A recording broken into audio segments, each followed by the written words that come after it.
Ahí pusimos a grabar.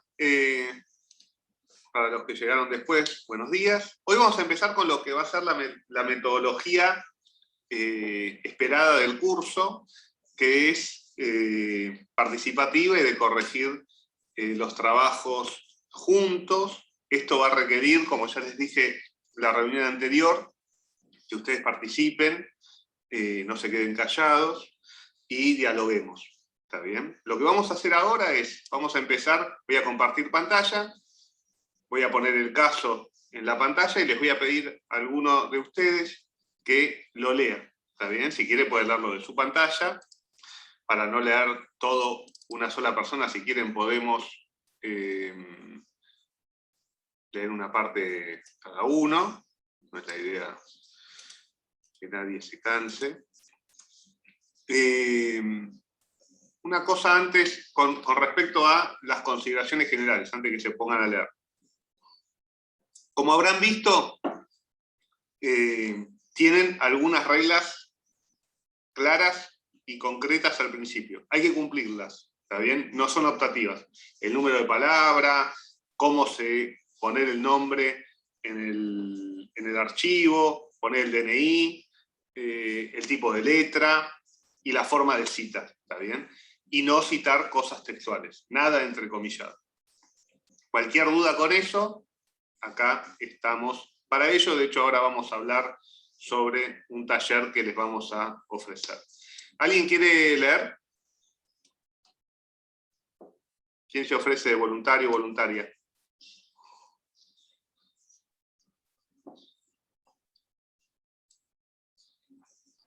Yo leo.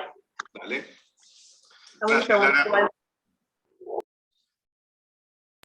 Dame un segundito igual que busco el texto de acá porque yo de ahí no veo nada. Ningún problema. A ver. Acá está. Bueno, leo directamente el caso, ¿no? Las consignas. Sí, así es. Corre el año 2021 y la guerra comercial entre China y Estados Unidos genera una restricción del 75% en el comercio entre ambas potencias. China deja de comprar todo tipo de productos agrícolas a Estados Unidos. Estados Unidos prohíbe toda exportación tecnológica a China. La Argentina, que viene de años de crisis económica, de una gran sequía durante 2 años, de la caída mundial del precio de las commodities, especialmente la soja, tiene una oportunidad de suplir a Estados Unidos como proveedor de productos agrícolas a China. Producto de la crisis, los productores agropecuarios se endeudaron en moneda extranjera con bancos internacionales y las multinacionales que controlan la totalidad del comercio exterior de productos agrícolas. Esta situación afecta a grandes, medianos y pequeños productores agropecuarios, así como los pools de siembra, especialmente el sector productivo agropecuario, con base en las provincias de Santa Fe, Córdoba y Buenos Aires. Especialmente desesperante es la situación de los medianos y pequeños productores. Los productores están en camino a no poder pagar sus deudas y hay altas chances de que sus acreedores decidan ejecutar las hipotecas que garantizan a la mayoría de los préstamos. En resumen, es muy posible que la situación, crisis económica y oportunidad histórica, derive en la más profunda y radical transferencia de tierra y producción de manos argentinas a manos extranjeras en la historia del país.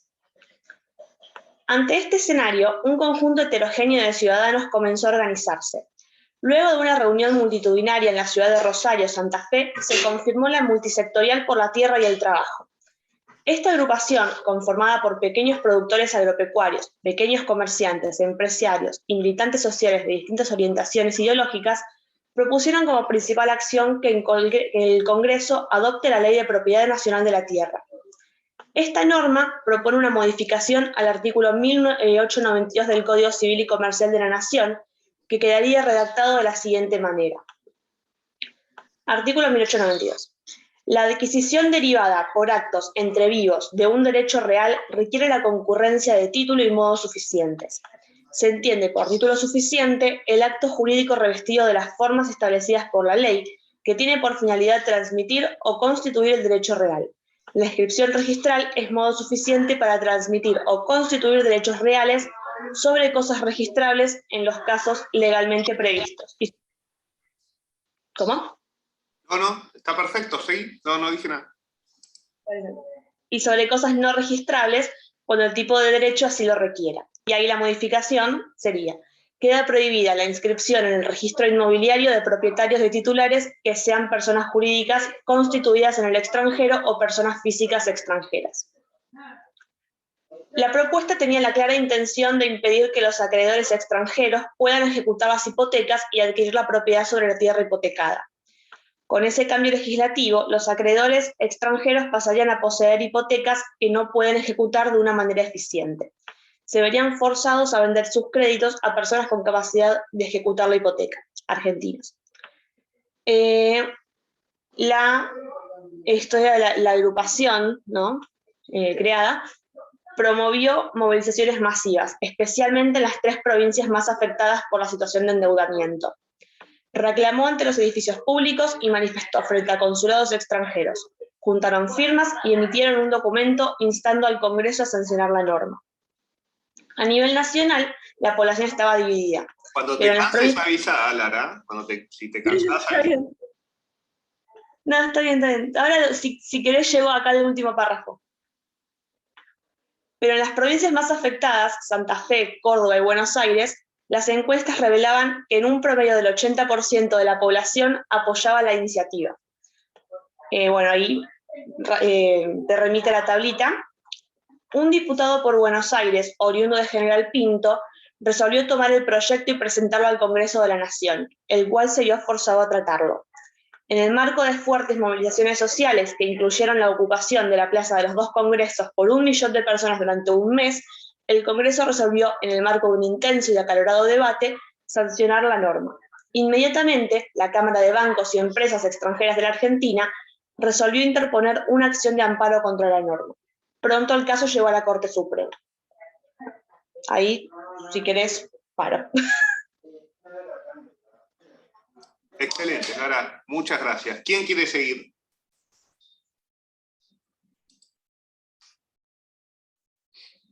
De a una, por favor, no se agolpen. Hay lugar para todos.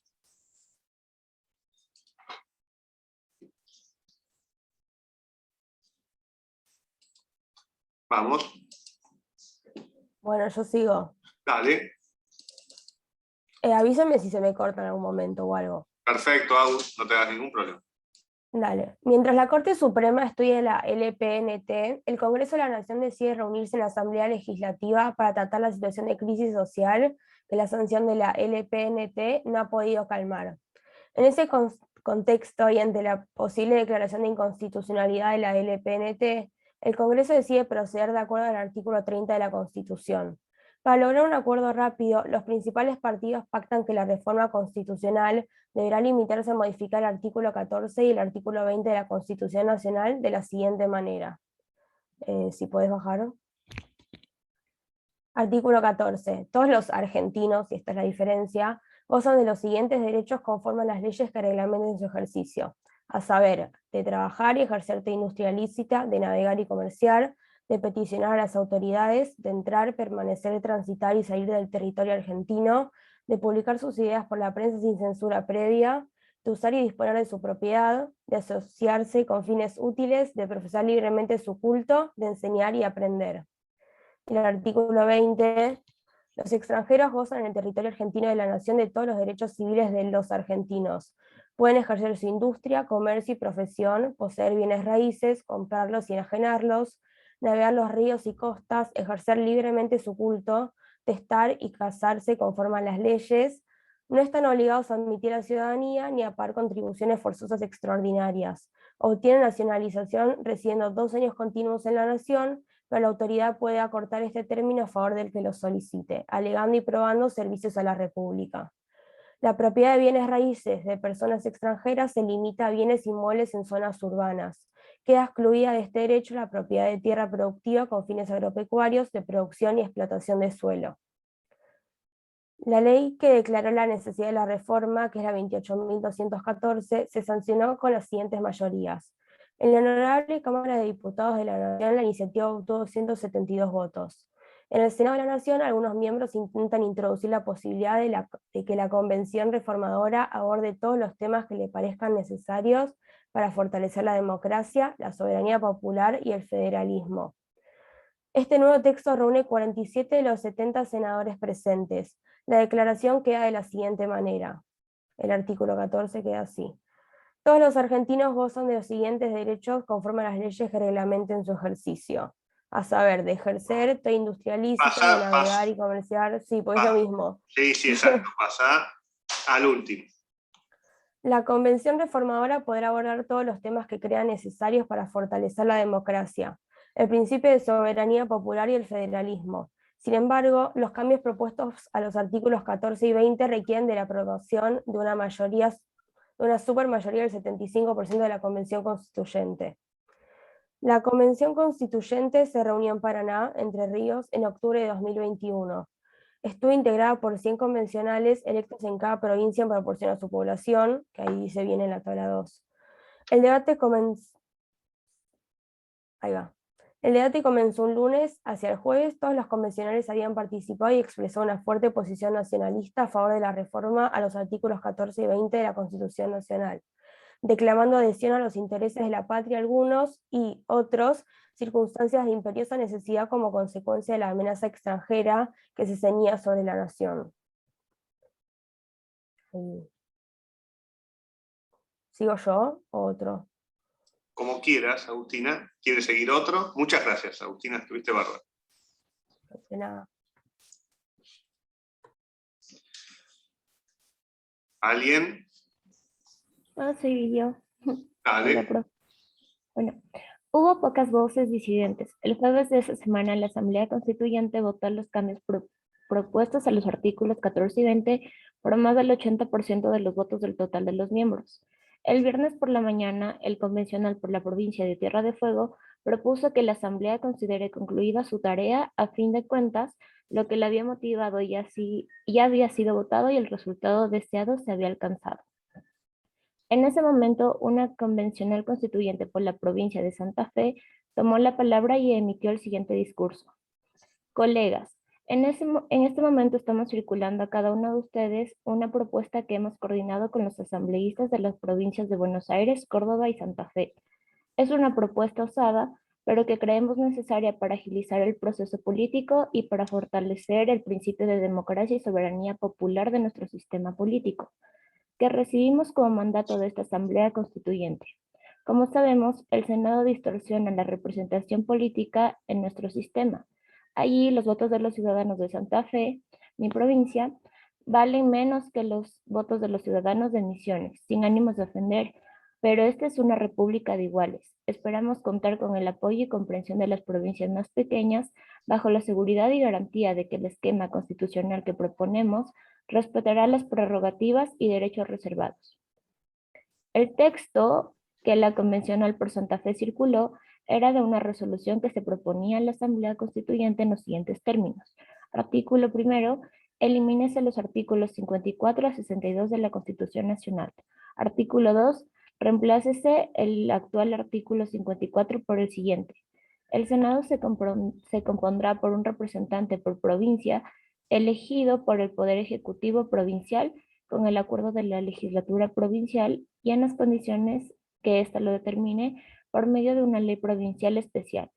El Senado solo participará del proceso legislativo en leyes que traten temas impositivos y de coparticipación fiscal. Su intervención será solo efecto consultivo. La propuesta cayó como una bomba en la convención. Los convencionales por las provincias menos pobladas dieron largos discursos acusando a sus pares de provincias más populosas de imponer su número por sobre los valores del federalismo, que, según señalaron invariablemente, estaba siendo destruido por la propuesta de las provincias más pobladas. Las convencionales de Buenos Aires, Córdoba y Santa Fe decidieron no usar de su derecho a tomar la palabra. Cuando llegó el momento de la votación, todos los convencionales de Buenos Aires, Santa Fe y Córdoba, más de la ciudad de Buenos Aires, votaron la propuesta santafesina. La resolución fue aprobada por 64 votos contra 36. ¿Sigo leyendo las consignas? Como quieras, Debbie. Sí, no hay problema. Consigna 1. Luego de culminada la convención, todas las provincias argentinas, menos Buenos Aires, Córdoba, Santa Fe y Ciudad de Buenos Aires, presentaron una acción de amparo contra la reforma constitucional ante la Corte Suprema de Justicia de la Nación, alegando que el asunto era de competencia originaria de la Corte y que la misma era inconstitucional por dos razones. Una, por violar el temario para que fue convocada, y dos, por afectar contenidos pétreos de Constitución. Tres, por no haber seguido el trámite normal de leyes ni haber alcanzado las mayorías necesarias en el llamado a la reforma. Usted asesora al presidente de la Corte Suprema, Juan Carlos Maqueda, quien le pidió que desarrolle su opinión sobre el caso atendiendo a los precedentes de la Corte Suprema de Justicia de la Nación que resulten de utilidad para la resolución del caso. Le pidió expresamente tratar los siguientes temas. 1. ¿La Convención Constituyente se extralimitó en sus competencias? 2. ¿Qué valor tienen las restricciones impuestas para el poder constituido? 3. ¿Cuándo puede la Corte revisar lo realizado por la Convención? 4. ¿Hay límites procedimentales y o sustantivos para la reforma de la Constitución? Y 5. ¿Hubo una violación a los requisitos para la declaración de la reforma? Excelente, excelente todas, muy bien Debbie. Vamos a dejar de compartir un segundo, así no nos aburrimos con la misma pantalla. Bueno, primer tema que tiene, este es un primero, con la idea de mejorar el proceso y entrenarlos mejor y que más de ustedes puedan aprobar los parciales, decidimos darles un caso de parcial. Este caso es un caso que se tomó en un parcial o en un final del pasado. ¿Está bien? No lo vamos a volver a tomar, obviamente. Con lo cual, este es el nivel de exigencia que se van a encontrar en el examen. Digo, porque antes empezábamos de menor a mayor y a veces sentíamos que, o ustedes se quejaban, a veces con razón, de que, bueno, como que el parcial tenía una dificultad más profunda o más vasta que los trabajos prácticos. Con lo cual decidimos tirarles el camión de entrada a los efectos de cuando lleguemos al parcial tengan 4 exámenes resueltos, básicamente. ¿Está bien? Y entonces, el parcial no les va a aparecer el Everest, les va a aparecer un trabajo más. Esa es la idea. La idea es que aprueben. ¿Por qué? La idea es que aprendan. ¿Está bien? Entonces, esa es la finalidad. Bien, lo primero. ¿Qué es lo primero? De hecho, ahora, después vamos a hablar, van a tener una clase, un taller fuera de horario, ¿está bien? Sobre cómo resolver casos, cómo estudiar, cómo ir a leer textos, ¿está bien? Para también facilitarles y darles herramientas extras de las que ya vienen del colegio secundario o de su experiencia, ¿está bien? Con material, es un trabajo muy importante que hicieron varias de las docentes, de hecho van a estar a cargo de un grupo de docentes, de hecho mujeres de la comisión, y yo no voy a estar a los efectos de que ustedes puedan hablar con mayor tranquilidad si quieren. Vamos a ver cómo funciona eso. Bien, ¿qué es lo primero que hicieron cuando se enfrentaron a esto, además de putearnos y de ver que tenía 7 páginas? Después de putearnos, ¿qué hicieron? ¿Qué es lo primero que les parece que tienen que hacer? Releerlo seguro, identificar que cada parte del trabajo también, porque hay una parte inicial que me parece que es más introductoria, pero que no va tanto al caso puntualmente para resolverlo. Perfecto, Camila, exacto. Primero, leerlo más de una vez, y segundo, efectivamente, el caso tiene 7 páginas que podríamos decir al cohete, ¿está bien? ¿Qué parte no es necesaria para la resolución de las consignas que tienen al final? Esto es muy importante porque nosotros hacemos esto, que en parte es folclore del trabajo, como además tiene que tener una explicación, tiene que tener cualquier relato tiene una introducción, está bien, un nudo y un final y un desenlace, pero además también queremos incentivar esto, que ustedes puedan distinguir entre lo que sirve y lo que no sirve. ¿Qué es lo que no sirve, entre comillas, del caso?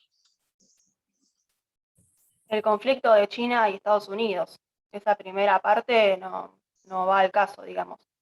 Bien. ¿Qué más? Para mí, la parte que dice que declaran una ley antes, que quieren modificar el artículo 1892. Perfecto, efectivamente. Toda esa parte no es relevante para la resolución del caso. O sea, hasta el caso, en realidad, empieza acá, en la página 4.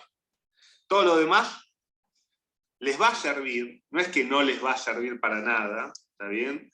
Porque lo que no sirve en un caso o en un trabajo sí puede servir a los fines de permitirles argumentar, de darles una idea, ¿está bien? De permitirles conectar conceptos. Siempre en la parte que no sirve, les estamos dando algo que pueden usar, ¿está bien? Con lo cual, una vez que, lo primero es detectar la parte principal de la parte accesoria, y resolver obviamente la parte principal. Pero nunca tiren a la papelera de reciclaje, por decir así, la parte accesoria, porque en la parte accesoria puede haber hechos, ideas, argumentos que a ustedes les puedan servir. Por ejemplo, no sé, venimos de la clase de Constitución y Democracia. Entonces, bueno, si hay una gran participación en la discusión, 1 millón de personas durante un mes en la plaza, movilizadas, bueno, todo eso es de interés para analizar, por ejemplo, la parte de la reforma constitucional, que no tiene nada que ver con los hechos de la sanción de la ley. Pero la reforma constitucional se hizo es el mismo texto, básicamente, y la misma idea que motivó la lucha por la sanción de la ley, que la lucha y la sanción de la reforma constitucional. Con lo cual, está perfecto lo que detectaron, simplemente no lo tiren a la basura. No digo que lo hayan hecho, está bien, es simplemente una recomendación. Bien, ¿y luego qué hicieron? ¿Cuál es el material relevante? Después empezar a leer todo el material para ver cómo contestar y de qué se trata. Bien, ¿y qué leyeron? Ley 24, el artículo 30 y la Constitución, el 116. ¿Cuál fue lo primero, perdón? La 24.309. ¿Por qué? La ley. Porque ahí en el artículo 3 dice que los límites de la convención, cuáles son los artículos que pueden modificar y cuáles son los límites. Yo, por ejemplo, con esa respondí la primera. Ok. Bueno, pero tengan en cuenta que, ahora lo vamos a ver, esa ley fue la ley de la reforma del 94. Esa ley no integra, no da los requisitos ni las reglas para reformar la Constitución. ¿Está bien? Ahora lo vamos a ver. Está muy bien, Lucila, igual que lo haya sacado, porque es un tema central de este tema. ¿Qué más? Bueno, entonces... Yo me fijé en el artículo 30, en el creo que 116, que habla de las competencias de la Corte.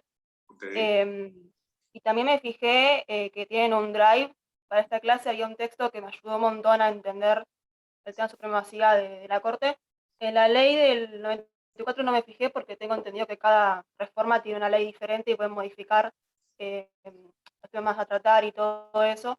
Entonces, no, la leí, pero después dije creo que no. Pero me fijé en esos 3 y a partir de ahí me basé.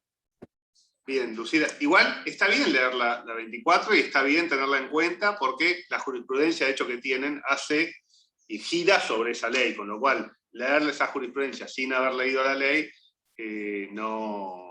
es complejo, y esa ley sirve para resolver el caso. No gobierna el caso, pero sirve. Lucila, vos habías dicho, la ley, la 24.309, el artículo 30, dijeron, Camila vio algún texto, ¿y qué más? ¿Algo más dijeron? El fallo Schifrin. Y Five.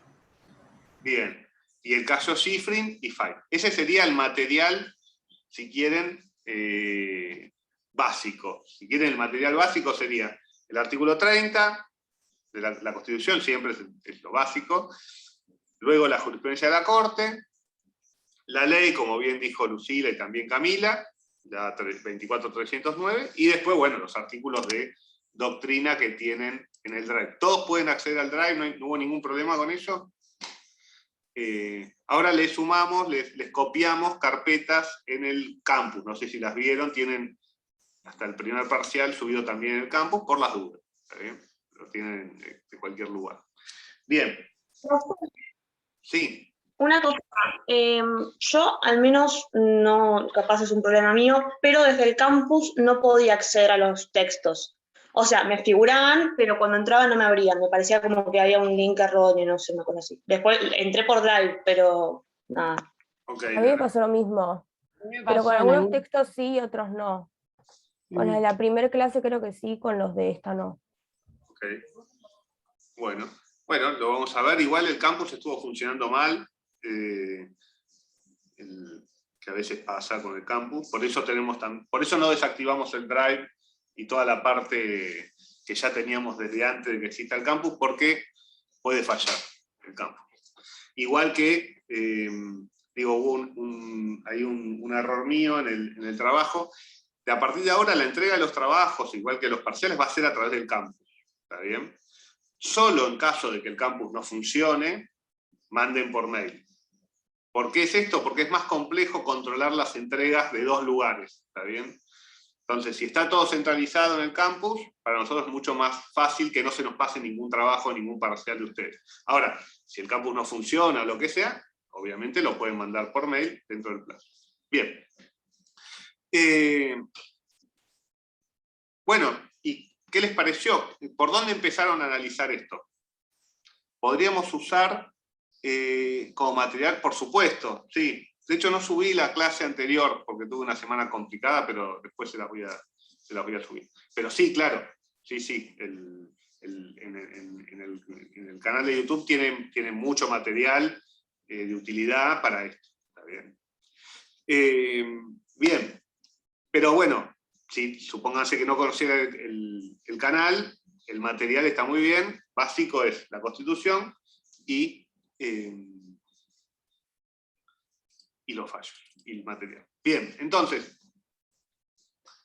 tenemos la acción de las provincias. Obviamente, y esto también quiero ser muy claro, y está muy bien lo que dijeron, está bien, me pone contento. Todos los casos tocan un montón de temas. Acá hay temas de federalismo, hay temas de control judicial, hay temas de competencia judicial, vamos a dejarlo dentro del control judicial, hay temas de sanción de leyes del Congreso. Todo eso no es materia de evaluación o del trabajo. ¿Por qué? Porque estamos viendo reforma constitucional, con lo cual la lupa la ponemos en reforma constitucional. Esta es la única diferencia sustancial, si quieren, con el parcial. El parcial tienen que ver todo lo que entró. También puede ser que en el parcial también haya algo de, por ejemplo, en el primer parcial algo de que el Congreso sancione una ley, pero eso no entra para el primer parcial. Entonces no es un tema que ustedes les tenga que preocupar o analizar. ¿Está bien? ¿Eso lo tuvieron claro? ¿Lo vieron? ¿Alguien? Te lo digo para que... Y además tenían un problema extra, que no sé si les pareció un problema, la idea es que fuera un problema, que es la limitación de palabras. La idea de la limitación de palabras es, evitar el zaraceo, ¿está bien? Evitar las citas o irse por las ramas, y además obligarlos a condensar lo principal y exponer los argumentos de la manera más directa y convincente que puedan. Bien, entonces, vamos al trabajo, vamos a la consigna. Usted asesora al presidente de la Corte Suprema, acá también una aclaración. Acá tienen libertad para hacerlo. En general, cuando le ponemos el nombre de un juez de la Corte, es anecdótico. Es simplemente para elegir un nombre y que quede mejor el caso. Hay casos, como este, en donde eso puede no ser tan anecdótico. ¿Está bien? Y eso, quizás alguno se dio cuenta cuando leyó Schifrin, porque cada uno vota distinto. Se querían matar también, porque tiene 127 páginas Schifrin, o 117, se podrían poner de acuerdo un poquito, en lugar de escribir cada uno su manual sobre reforma constitucional. Y ahí, eso tienen que tener la sensibilidad de ustedes sí darse cuenta de que si les están hablando de Maqueda, puede ser que puede ser o no, lo eligen ustedes en definitiva, pero una forma posible de encarar el examen es, bueno, Maqueda opina esto, en este fallo, en el material relevante que tienen para la clase, voy a contestar el trabajo en clave, entre comillas, Maqueda. O no, o decir, lo contesto como se me canta y Maqueda es anecdótico. Les recomiendo que aclaren eso en el examen. Bueno, tomaré la posición de Maqueda o no tomaré la posición de Maqueda y lo contestaré fuera. Si ustedes hacen eso, también nos dan la pauta de que saben de qué va la mano. ¿Está bien? De que saben que Maqueda no opina lo mismo que Lorenzetti, no opina lo mismo que Rosenkranz, no opina lo mismo que Hayton. Y eso denota conocimiento, que es lo que en definitiva necesitamos chequear durante el curso, y es lo más complejo con estas ventanitas y sin conocernos presencialmente. ¿Está bien? Bien. ¿Alguna pregunta hasta acá? Bueno, los escucho entonces. Asesoran al presidente de la Corte Suprema, ganan más o menos 200.000 pesos, como mínimo, ¿está bien? 250, 300, ¿cuánto está ganando ahora un relator de corte? Más o menos eso, como un juez de primera instancia de cámara. No baja de 300 lucas, ¿está bien? Por mes, con obra social, con lo cual tienen, y solo hacen esto. Así que, como cualquier obrero o obrera en la Argentina, ¿no es cierto? Un enfermero, un maestro. Bueno, un docente. Bien, y entonces, hay 3 planteos de los actores. Violación del temario para el que fue convocada, afectar los contenidos pétreos y no haber seguido el trámite normal de leyes. Ustedes plantearon de que acá se aplicaba el artículo 30 y la jurisprudencia de la Corte, además del material. Entonces, ¿cómo encararon esto? Cuéntenme. Y las 5 preguntas, ¿no?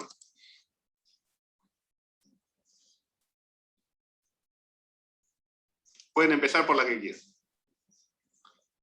Yo lo primero que hice fue buscar los límites de la Convención Constituyente para ver si se había pasado o no en la reforma. Ok, a ver cómo lo hiciste y qué viste.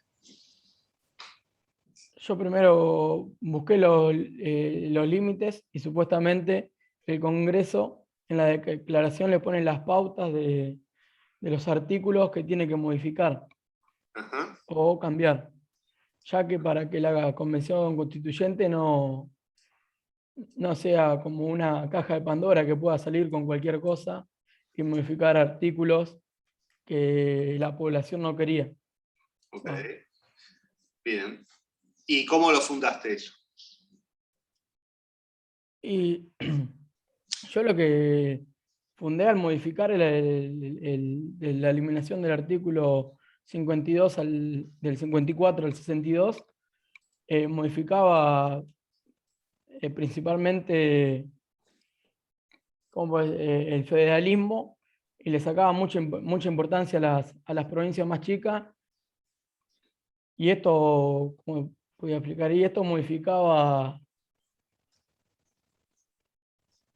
no me sale la palabra, ¿cómo decir? Como que modificaba la sanción de leyes en sí. Okay. Sí, claro, modifica el procedimiento de sanción. Modifica el procedimiento, entonces las provincias con mayor cantidad de diputados, porque ya el Senado no iba a estar, iban a ser las que se salían favorecidas. Ok. ¿Y qué tipo de problema, Ignacio, te parece que es este? O sea, habría, digo, y voy introduciendo temas, ¿no? O sea, toda la clase va a ser alrededor del caso, ustedes van a opinar y yo voy a desarrollar, y Patricio y los docentes, la clase a través de los temas. Hay dos tipos de problemas en el caso. ¿Detectás cuáles son, Ignacio? O sea, ¿a qué me refiero con dos tipos? Porque quizás nadie me entiende lo que estoy diciendo. Hay problemas procedimentales y problemas sustanciales. ¿Está bien? Este problema, por ejemplo, no sé, que no se logró la mayoría o que no se hizo en la forma que se debería hacer, es lo que llamamos procedimental.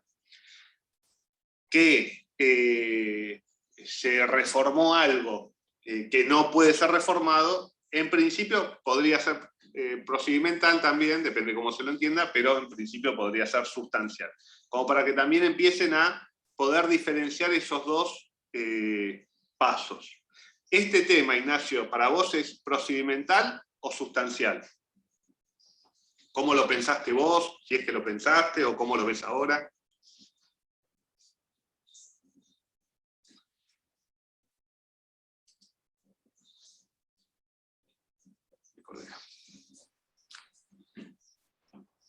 Me colgué. Sí, sí. Acá estoy. Si vuelve a pasar, después me cambio de conexión. No sé si me escucharon. ¿Me escucharon o vuelvo? No, te preguntaba, Ignacio, digo porque estabas hablando vos, si te parece que esto que planteaste es un problema procedimental o sustancial. ¿Cómo lo ves vos? Para mí tiene parte de los dos, principalmente procedimental, porque está en la Constitución y está en la forma de llevar los procedimientos, pero también en la parte sustancial, porque es una ley, tipo, lo sustancial son, ¿cómo puedo explicarlo? Como que modifica leyes a futuro esto también. Okay. No sé si está Okay. bien entiendo lo que querés expresado. decir.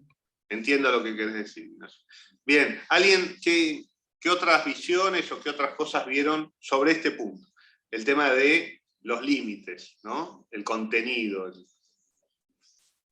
que sería la pregunta. Sí, me parecía que los límites que ponía el Congreso, yo puse en el trabajo que me parecían tipo más de formalidad, que en cambio que le afectaran realmente o que pudieran hacer control sobre la convención.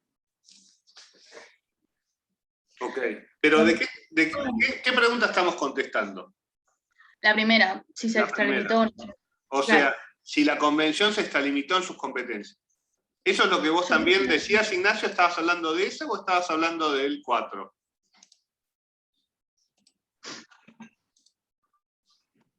No, yo me refería también a la primera. Perfecto. Bueno, entonces vamos con la primera.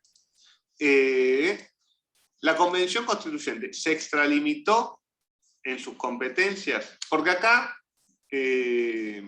la 1 y la 4 tienen íntima relación y se puede empezar por cualquiera de las dos, ¿está bien? Entonces, vos, Abigail, perdona que yo los tuteo, ¿está bien? Si no les gusta, los hacemos de ustedes, no hay ningún problema. Te escucho, Abigail, porque no te escuché bien. Que yo puse que no se extralimitó y que me parecía, o sea, en conjunto con la 4, que me parecía que los límites que le ponía al temario, que podía tratar o no la convención, me parecía más formalidad que en realidad significara que podía hacer control sobre la convención. Y yo aludía a la teoría clásica de la Convención Constituyente, está sobre, y siempre va a estar sobre, porque es creadora de la Constitución y fundadora básicamente del poder constituido, que nada, que está sobre el Congreso, la Corte, todo lo que tenga que ver con eso. Bien, ¿me escuchan? Sí. A mí se me congelaron. ¿Qué más? Está muy bien, Abigail. Profe, buen día. Sí. Le digo lo que yo puse a ver si se relaciona a la respuesta de mis compañeros. Por favor. O a ver si llego a entenderlo también, porque yo entiendo como que en este caso, en la pregunta número 1, según el artículo 30 de nuestra Constitución, en principio se puede modificar todo, cualquier contenido, es decir, todo parcialmente, pero en este caso concreto puede ser que se extralimitó porque cambió, a ver, se excedió los límites de la norma habilitante. Bien, Miriam. El temario es totalmente contrario, digamos que el tema no estaba permitido por el temario que había propuesto, digamos, el Congreso. ¿Puede ser?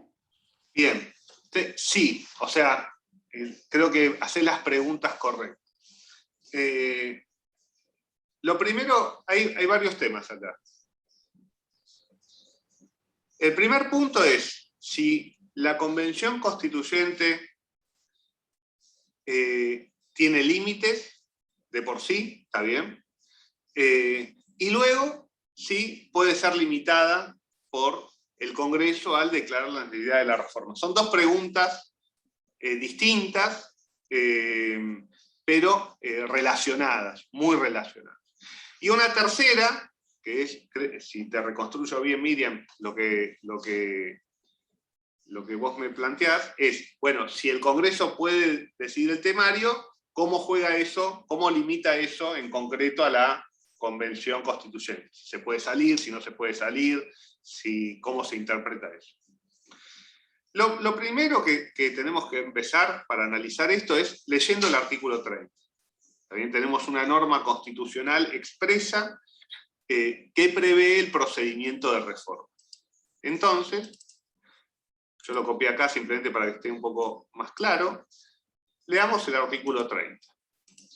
¿Qué dice el artículo 30? ¿Alguien lo puede leer? La Constitución puede reformarse en el todo o en cualquiera de sus partes. Y aquí hay un punto. La necesidad de reforma debe ser declarada por el Congreso con el voto de 2/3 partes, al menos de sus miembros, pero no se efectuará sino por una convención convocada al efecto. Bien. La Constitución le dedica un artículo al tema de la reforma constitucional. Algunos, en general la opinión mayoritaria es que el artículo es exiguo en palabras, ¿está bien? O exiguo en regulación. Yo no comparto esa crítica, pero no importa. Es un artículo corto y es un artículo que dice algunas cosas y un montón de cosas no dice. Y a partir de lo que dice y lo que no dice, se dan todas las discusiones y la gente escribe todos esos fallos que ustedes leyeron, Five, Schifrin, los libros, los artículos, etcétera, etcétera, etcétera. Vamos por partes. El artículo 30 dice algunas cosas. Entonces, ¿qué dice? Vamos a las partes sustanciales. Primero, que la Constitución puede reformarse. Esto, como vimos en la clase anterior, es una herramienta, una forma de resolver esa tensión que veíamos en la clase pasada, ¿está bien? De permitir a los vivos gobernarse sin estar atados de por sí a la mano muerta, para citarlo a Paine, del pasado. Entonces, la Constitución, para empezar, dice que se puede reformar. Y esto es importante porque si ustedes ven la historia constitucional argentina, por ejemplo, la Constitución de 1853 decía que no se podía reformar por el plazo de 10 años. Y hay constituciones que podría sostenerse que no pueda reformarse. Nuestra Constitución establece expresamente que se puede reformar. Y también es interesante ver que el artículo 30 está en la primera parte de la Constitución, en la parte de los derechos, declaraciones y garantías. ¿Por qué está en el artículo en la primera parte? Podría estar en la segunda, en la parte orgánica, la llamada orgánica, la organización del poder. Es posible interpretar de que algo tiene que ver los derechos de la población o que la reforma constitucional es una especie de garantía democrática de la población. Entonces, lo primero relevante del artículo 30 es que puede reformarse. ¿Qué puede reformarse? La respuesta está aquí.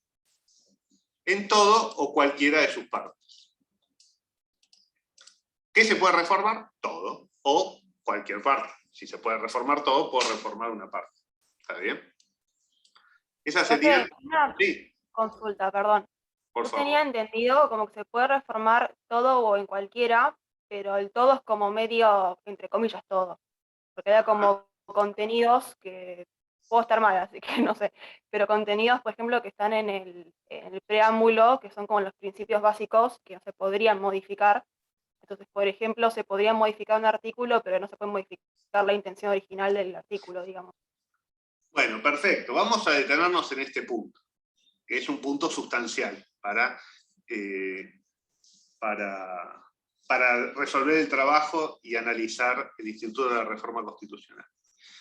Lo que vos decís, Camila, perdón, ahí te tengo, es lo que es la doctrina, y en el fallo Schifrin lo tienen en el primer voto, en el voto de Lorenzetti, es la doctrina o la idea de que hay contenidos inmodificables en la Constitución. Se ha llamado, y creo que el nombre se le debe al doctor Vidar Campos, contenidos pétreos de la Constitución. No sé si han oído hablar de esto en alguna materia o en el fallo que tenían para hoy. ¿Qué dice esta doctrina que bien la reconstruye Camila? Que bueno, que la Constitución dice en todo, en cualquiera de sus partes, pero en realidad no es tan así. En realidad hay contenidos que no pueden ser reformados. Bueno, esta doctrina resuelve de una manera determinada la contradicción que vimos en la primera clase. En la contradicción Constitución, democracia, pasado, presente, esta doctrina de los contenidos pétreos se inclina decisivamente por el pasado, decisivamente por la Constitución. Hay cosas que ustedes no pueden decidir. ¿Por qué? Porque las decidimos nosotros. ¿Y ustedes quiénes eran? Éramos como ustedes, pero poderosos y mucho más viejos. Lo hicimos antes. Entonces, supuestamente, el haber vivido antes y haber tenido poder antes, te da derecho a decirle a personas que viven 200 años después lo que tienen que hacer. Eso es lo que te están diciendo con la doctrina de los contenidos pétreos. La doctrina de los contenidos pétreos no es una tontería, ni mucho menos, ¿está bien? Está muy arraigada, para decirlo así, en el corazón jurídico argentino, en el sentido común jurídico argentino, pero tiene un problema. Tiene varios problemas. El primer problema que tiene es este, miren, por las dudas, para que nadie dude que lo edité. Estoy mostrando otra cosa, me parece. Esta es la Constitución en Infolep, texto oficial. Y el artículo 30 dice: la Constitución puede reformarse en todo o en cualquiera de sus partes. Con lo cual, la Constitución, que supuestamente es lo más grande que hay, ¿está bien?, dice que se puede reformar cualquier cosa. La Constitución expresamente dice que no hay contenidos pétreos. No podría ser más explícita la Constitución. Hay un montón de veces que la Constitución no se entiende lo que quiere decir, ya vamos a ver. O que cuesta, o que uno no se puede poner de acuerdo sinceramente, ¿está bien?, en el alcance de cada término. Pero acá la verdad es que la Constitución es muy clara. Dice, y al principio además, dice, la Constitución puede dedicar en pocas palabras además el tema. O sea, no es que está escondido por ahí. Quiso dejar algunas directrices claras. Entonces, ¿qué dijo la Constitución? Esta Constitución se puede reformar en todo o en cualquiera de sus partes. Para sostener la existencia de los contenidos pétreos, el primer obstáculo que tienen es la propia Constitución, que se dice respetar. Entonces, la Constitución que se dice respetar con los contenidos pétreos, no respeta el texto de la Constitución. ¿Y por qué el constituyente estableció esto? por varias razones. Hay una razón que es histórica, que es que los redactores de la Constitución, particularmente Alberdi, que es uno de los ideólogos, más allá de que después no participó y después no tiene la culpa de nada, si quieren, en lo que pasó después. Alberdi planteaba de que la Constitución que se sancionaba, que él proponía en 1852, que fue la que se tomó sobre todo de modelo, con muchos cambios, algunos cambios hubo, en 1853, era una Constitución de transición. ¿Qué decía Alberdi sobre su propio proyecto? Decían, mire, esta Constitución es una Constitución para 20 años, 30 años. ¿Por qué? Porque Alberdi tenía muy claro algo que tiene que tener cualquier grupo o persona que se proponga redactar una ley, una Constitución, sobre todo una Constitución, que es responder ¿para qué quiero la Constitución? La Constitución es un instrumento, no es un fin en sí mismo. ¿Está bien? Y todas las constituciones que son exitosas responden bien la pregunta de ¿para qué? ¿A qué fin quiero esta Constitución? Y entonces ustedes van a ver que las constituciones y los textos constitucionales, yo acá tengo algunos, de los tiempos de la independencia, son distintos a las constituciones de los tiempos de post-independencia, porque en un primer momento la tarea principal es concretar la independencia política y económica de los países. ¿A cómo? A través de guerras en general contra los poderes imperiales. Entonces son constituciones que están al servicio de ellos. Si ustedes leen la Constitución de Haití de 1807, van a ver que el principal desafío que tenía la población de Haití era terminar con la esclavitud. ¿Por qué? Porque eran todos esclavos. Entonces, ¿de qué iban a hablar en Haití? Si se rebelaban contra el imperio francés. Decían, bueno, si tienen derechos civiles y políticos y declaraciones de derechos para los franceses, yo soy francés, también tengo que tener derechos. Claro, los franceses no opinaban igual, los franceses blancos de Francia. Dijeron, no, los franceses somos nosotros. Somos todos iguales, pero algunos somos más iguales que otros. Ustedes son negros y esclavos, con lo cual ustedes no tienen derechos y garantías. Ustedes tienen que laburar para nosotros. Bueno, la revolución de los jacobinos negros, así se llamaban, así lo llamaron en Haití, que fue la primera revolución latinoamericana y que abrió todo el proceso de independencia posterior. Bueno, si ustedes leen esa constitución desde el artículo 1 hasta el último, está atravesada por el tema de resolver con la esclavitud. Si ustedes ven la Constitución norteamericana, que ya lo vamos a ver, sobre todo en la clase que viene, van a ver que la Constitución de Filadelfia de 1787 tenía una preocupación: restringir la democracia. Garantizar un sistema en donde el pueblo no tenga posibilidad de afectar el funcionamiento del gobierno dirigido por las élites económicas y políticas de los Estados Unidos. Y eso está expresado en los textos, no solo en la Constitución, sino en los textos de apoyo a la Constitución. Ustedes leen, que creo que lo tienen en el Drive, aunque no es material, pero lo tienen en el texto de Gargarella, el Federalista 10, que es el texto que escribió Madison para convencer de lo bueno que era la Constitución norteamericana, y van a ver esto. Decir, no, la democracia no, necesitamos otra cosa. Una democracia de menos intensidad. Y eso es lo que quisieron hacer las clases dominantes norteamericanas, e hicieron con la Constitución de Filadelfia de 1787, que era todo lo contrario, en parte, a la Declaración de Independencia de los Estados Unidos, de aquel 4 de julio. ¿Está bien? En donde todos éramos libres, queríamos participar, nos sacábamos el yugo de la corona británica. Esto, lo ven, es muy patente, tienen ahí un texto de Pisarello, que los invito a leer, también la Revolución Francesa. La Revolución Francesa, que fue de todo menos tranquila y menos lineal, tuvo varios textos constitucionales. La más conocida es la Declaración de Derechos del Ciudadano, de 1789, pero después tuvieron la Constitución girondina de 1791, tuvieron la Constitución jacobina, la más democrática, de 1793, y la Constitución termidoriana antidemocrática de 1795. La Constitución de del 1793, la Constitución jacobina, planteaba, bueno, democracia directa. Todo lo que no puede hacer el pueblo por sí, lo van a hacer sus delegados controlados. Todos somos iguales ante la ley. ¿Qué pasó? Constitución de 1795, 2 años después, le pasaron por la guillotina a todos las cabezas de la Constitución de 1793, y se eliminó de la Constitución francesa que somos todos iguales ante la ley. Y lo fundaron en la Convención. ¿Por qué vamos a prometer igualdad si no somos todos iguales? ¿No? Nosotros somos mejores.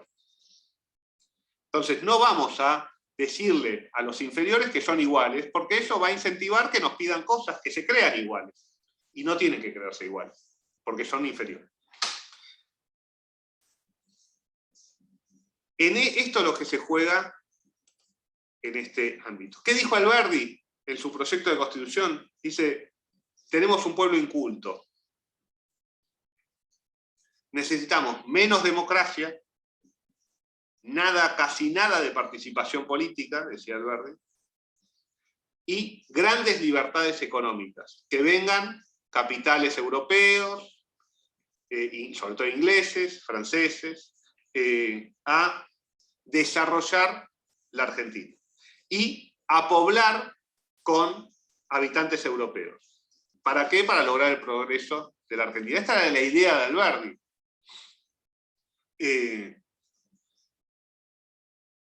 Alberdi también decía, esto es por 20 o 30 años, después tenemos que cambiar esta constitución y hacer una constitución democrática. Una vez que tenemos un pueblo educado, esto de no participación política no va más. Esto es...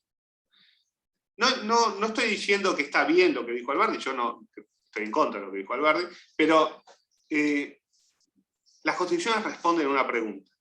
Y dicen lo que dicen por decisiones políticas de las personas que las sancionan. ¿Está bien? No dicen lo que dicen porque tiene que ser así. Porque científicamente, ¿está bien? Sáquense eso de la cabeza porque es un verso. ¿Está bien? Sobre todo en derecho constitucional. Puede ser cierto en obligaciones, pero la ideología de la política está en todo. Entonces, ¿por qué la Constitución de 1853? La Constitución de 1853 era irreformable por 10 años. Se la reformó, entre comillas, en 1860. ¿Está bien? En realidad la Constitución de 1860 es una nueva Constitución, producto de la guerra civil y de la victoria, entre comillas, una victoria política, porque militarmente había ganado la Confederación, con las imposiciones de la provincia de Buenos Aires. Entonces, la idea de los contenidos pétreos, que es una idea que es tan seria que la reproduce el que era presidente de la Corte en el 2017, en el caso Schifrin, Lorenzetti, es, por un lado, no tiene recepción, va en contra, no es que es un tema vacío, que es un tema que no se dice en la Constitución, va en contra del texto expreso de la Constitución. ¿Está bien? Segundo, está al servicio de una idea en donde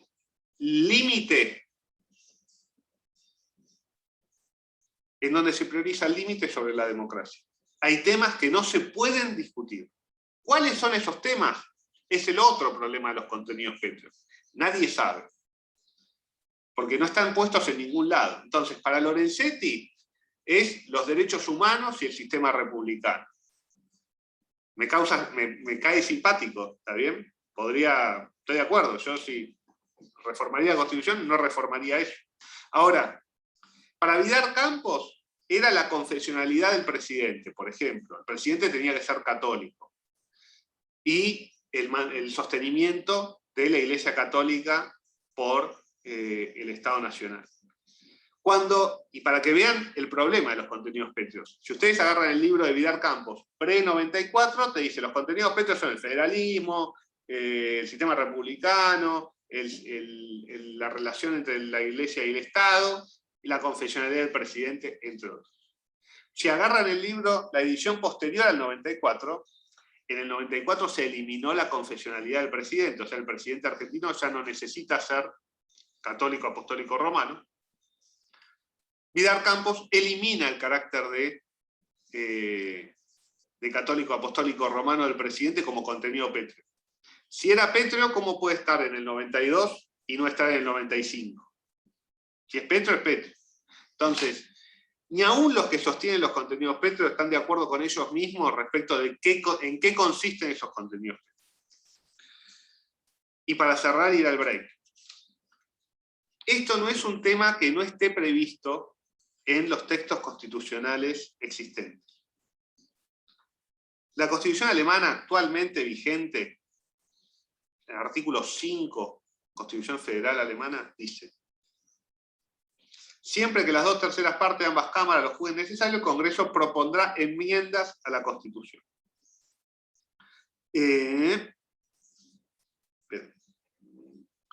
O bien a solicitud de la legislatura de los 2/3 de los estados. Convocará una convención con el efecto de que propongan las enmiendas, las cuales en uno y en otro caso poseerán la misma validez que la Constitución desde todos los puntos de vista de cualesquiera sus fines, una vez que hayan sido ratificadas por la legislatura de 3/4 partes de los estados. Esperen que no estoy encontrando lo que quería leer.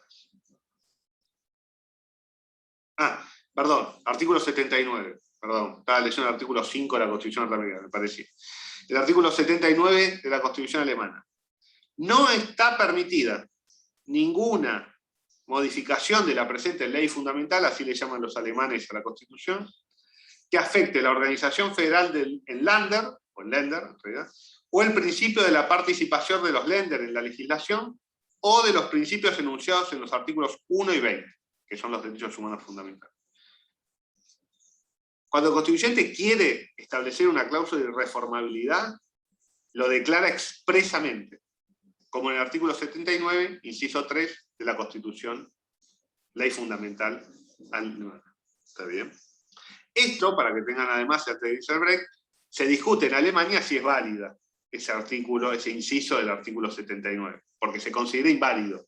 ¿Por qué? Porque va en contra de un principio fundamental, se entiende, de la humanidad, que se lo entiende, siempre se lo arroga a Hume, que es que la posibilidad de aprender del ser humano.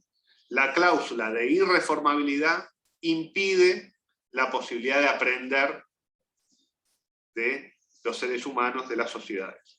¿Está bien? Ese es otro tipo de fundamentación respecto de la invalidez, aun cuando esté en la Constitución, del límite. ¿Está bien?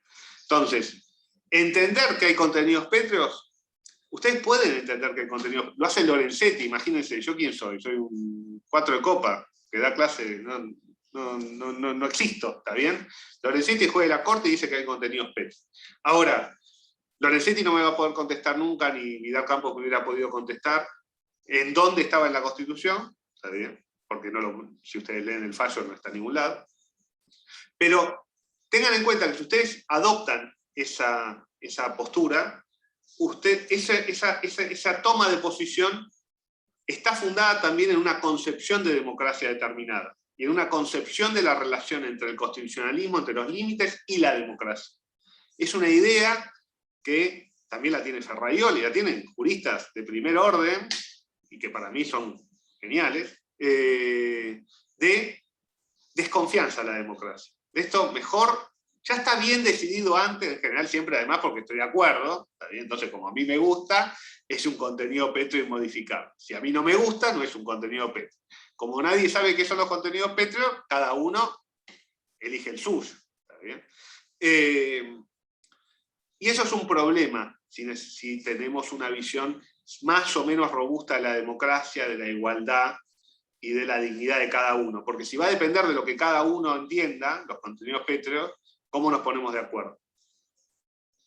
Entonces, una cosa es que entendamos entre todos que no vamos a reformar los derechos humanos, y otra cosa que me digan, no se puede manejar porque ustedes son inferiores, se van a equivocar. ¿Sí? Ustedes no son capaces de tomar estas decisiones. Eso es lo que está detrás de la doctrina de los contenidos pétreos. Y es posible sostenerla, la sostienen un montón de juristas, pero hay que tener claro qué significa. ¿Está bien? Esa es nuestra tarea. Si les parece, hacemos un break de 5 minutos y seguimos.